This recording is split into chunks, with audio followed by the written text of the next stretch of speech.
This king must be crazy. In order to obtain powerful strength, he actually sacrificed his own liver to the devil. Every time he sacrificed one of his organs, he would get a powerful piece of equipment. When he had collected 6 pieces of divine equipment, he began to challenge the emperor of this country. However, with all his strength, the blow the king launched only burned the emperor's coat. The emperor impatiently swung his longsword and easily shattered the equipment that the king was so proud of. And the king's pride was also shattered. He had once tried to conquer the whole world, but lost all his troops in a shipwreck. Only he and a servant with a broken arm were left, but the king didn't stop. Even if there was only one person left, he still wanted to conquer this small island. However, the king was horrified to find that even an ordinary blacksmith could easily defeat him. Fortunately, this island could make everyone immortal. Not having to worry about death, the king became even bolder and directly challenged the emperor here. But soon he was in despair because whether it was swordsmanship or playing chess, the king didn't win even once. The one-armed servant told him the truth. The reason why the king had always won before was that others were letting him win, but the king didn't believe it, so he asked the devil for strength. After losing again, the emperor directly threw his crown on the ground because he was tired of killing the king.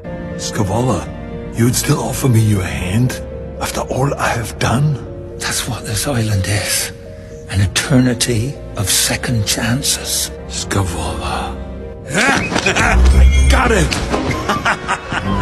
The king thought that once he got the crown, he could become the ruler here, but in fact, the emperor had a whole box of such crowns. The king put the crown on his head, but it didn't bring him any glory. It seemed that he understood something, so he humbly asked the blacksmith for forging techniques. The next day, the king gave a valuable item to the servant. It was made by him using the crown. At this time, he finally understood that it was the people who made the king, not the king who made the people.